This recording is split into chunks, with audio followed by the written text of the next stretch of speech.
Praise the Lord, everybody. Pastor Nick here with another devotion from the book of Psalm. So glad you can join me this morning and every morning at 7 a.m. as we continue to journey through the scriptures, as we continue to walk with God in the Spirit through the word and prayer. If you haven't done so, please like, share, and subscribe. Let somebody know we're on this morning. We would love for you to get somebody on the journey experience. We hope you're enjoying it. Again, please like, share, and subscribe. Of course, comment, follow me on all my platforms. The information is on the screen, and we're just so glad you can join us this morning. Of course, follow the church and follow Bishop. Now, we're going to do Psalm 105 today. This is 45 verses, so I'm going to summarize it and hit on a few verses, but really do mainly a summary of this. Psalm 105 and Psalm 106 are very interesting. Because Psalm 105 speaks of the God's saving work in the life of Israel from Abraham and beyond. And Psalm 105 and 106 record Israel's history, but records them in different themes, different formats. Psalm 105 celebrates the saving works of God, talks about Israel's obedience to God, and it lists how God did great things in the nation in 105. All right, so he starts talking about Abraham and beyond. He starts off in verse 1. I'll read a few verses and we'll summarize the rest. I give thanks to the Lord, call on his name, make known his deeds among the people. Give thanks to God, call on him, pray, testify to other people. Sing to him, sing praises to him, and tell of his wonderful works. Glory in his holy name. Let the hearts of those who seek the Lord rejoice. Seek the Lord and his strength. Seek his presence continually. There has to be something in us that seeks God continually, that seeks him as a lifestyle. God wants to be talked to, loved all the time, not just when we need something or when we're in a crisis. We have to seek him continually and remember the wonderful works he has done, his miracles and the judgments he uttered. O offspring of his servant Abraham, children of Jacob, his chosen ones. He is the Lord our God. His judgments are on all of the earth. He is mindful of his covenant forever, of the word that he commanded for 1,000 generations, the covenant he made with Abraham, his sworn promise to Isaac, which he confirmed to Jacob as a statute to Israel as an everlasting covenant. And then he starts going through different things in Israel's history based off the covenant that God gave to Abraham. God gives Abraham a promise, makes a covenant with him, and the generations are blessed because of what Abraham did. Now, those of us that are saved, we talked about this in another video, we are now included in the covenant of Abraham with the God of Israel. That the same God that did it for Abraham, Isaac, and Jacob can do the same thing for us, because now we are included in that covenant. That we are now the offspring in salvation of God. We are his children.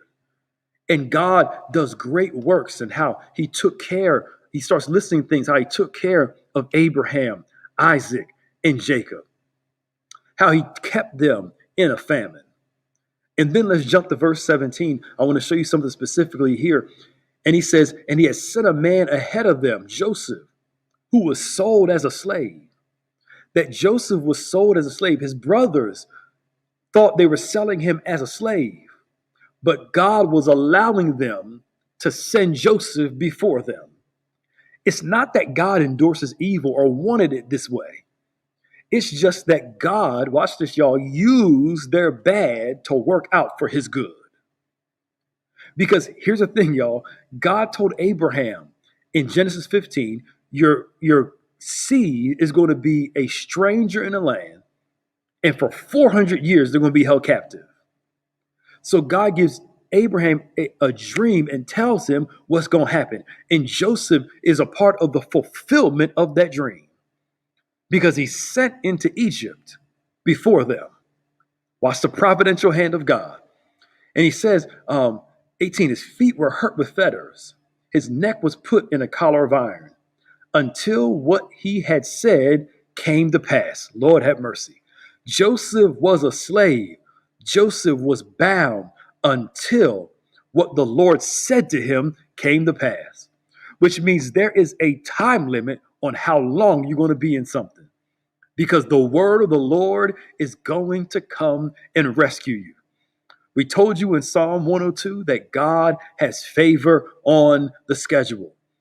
He said, until what he had said came to pass, the word of the Lord was testing him. So watch this dynamic. God gives Joseph a dream, and he calls that a word. And as soon as he gives him the dream, the test begins. Whenever God gives you a word, a test will be sure to follow. We think we get the word, everything's going to be great, no problems. But the reality is the word is ready for us. We are not ready for the fulfillment of the word. Joseph was promised to reign, but he wasn't ready to reign yet. So when God invites you to destiny, to purpose, to your calling, expect some tests to show up. Lord have mercy. He was tested in Potiphar's house. He was tested in the prison.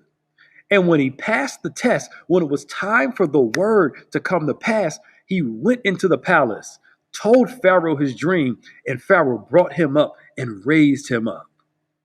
Because he says in verse 20, the king sent and released him. The ruler of the people set him free.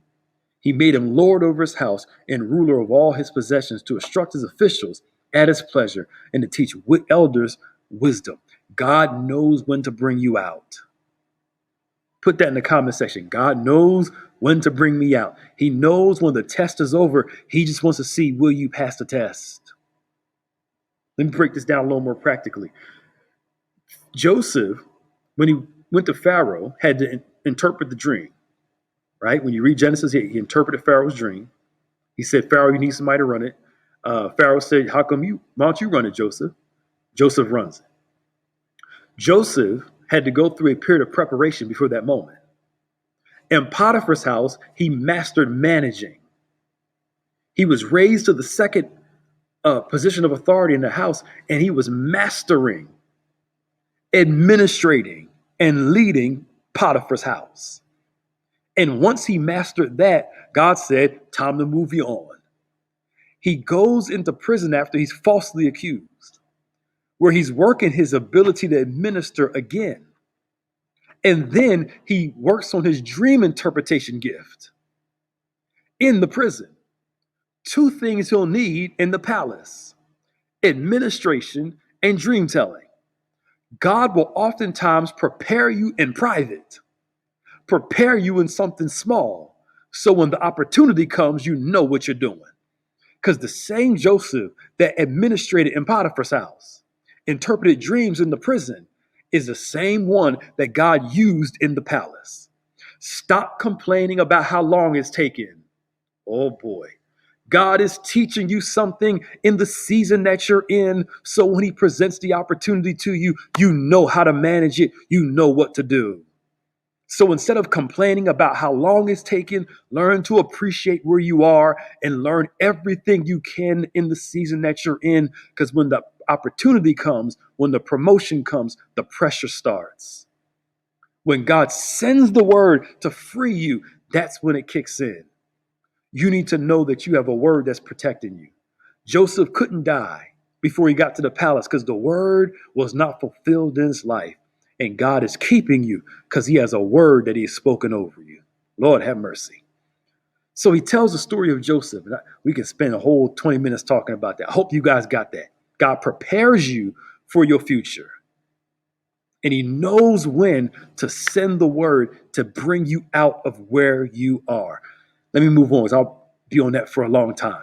So he goes through the nation's experience in Egypt and how the people were there and they were fruitful and they multiplied there, and how they grew in Egypt, and how Pharaoh got a little upset and started turning them into slaves, and he sends Moses there. He goes through the plagues in Psalm 105, how God was doing everything he could so Pharaoh can say, you know what? I need to get these folks out of here. Because why? Just like with Joseph, there was a time to bring them out. Joseph had a word that was going to bring him out of that season. And God had a time frame and a word to bring Israel out of Egypt. God was just waiting for the right time as they continued to grow and multiply. I keep going back to this. Some of you are wondering why you're in this season. It's because you're in a season of growth and multiplication. God has got to mature you some, grow you some, build you up so you can manage what he's getting ready to give you. Enjoy the season, learn from the season, thrive in the season. Because why? Once you get there, the pressure is on. He talks about how he brings them out of Egypt, how they departed out walking with the fire and the cloud. And let's look at verse 42 and we're done. For he remembered his holy promise and Abraham his servant. God remembers his promise for us and his promise to Abraham. So he brought his people out with joy, his chosen ones with singing. When God brings you out, he's going to bring you out with joy, and you have joy and you sing. He gave them the lands of the nations, and they took possession of the wealth of the peoples, that they might keep his statutes and observe his laws. Praise the Lord. God is bringing you out so you can learn to follow him more, serve him more, keep his statutes. Praise the Lord. I want you to know, you're wondering when this season is going to be over. Just know it's a season where God's building you up because the word is going to come. And like Joseph in Egypt, it's going to bring you out. Come on, let's pray. Father, I thank you again for this moment. We appreciate you for this time. We thank you, Lord, for what you've taught us this morning, how you showed us in your word, how you have given us a promise. You've included us in the story of Israel, in the story of Moses, in the story of Abraham. And we, the church, are just a continuation of that story. Because you told Abraham that he would be the father of many nations, not just one, but many. Thank you, Lord, that before we were ever born, you included us in your promise. You included us in your plan. We appreciate you, that you're a God for everybody. And I pray that you continue to draw people to you. Thank you for the testimonies of bringing us out.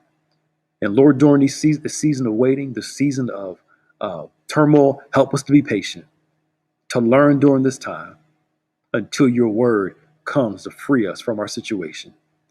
We bless your name for what you're doing. We pray this in the name of the Father, the Son, and the Holy Spirit. God bless you all. See you tomorrow morning at 7 a.m. We're going to do Psalm 106 and look at the story of Israel from another vantage point. God bless you. See you later.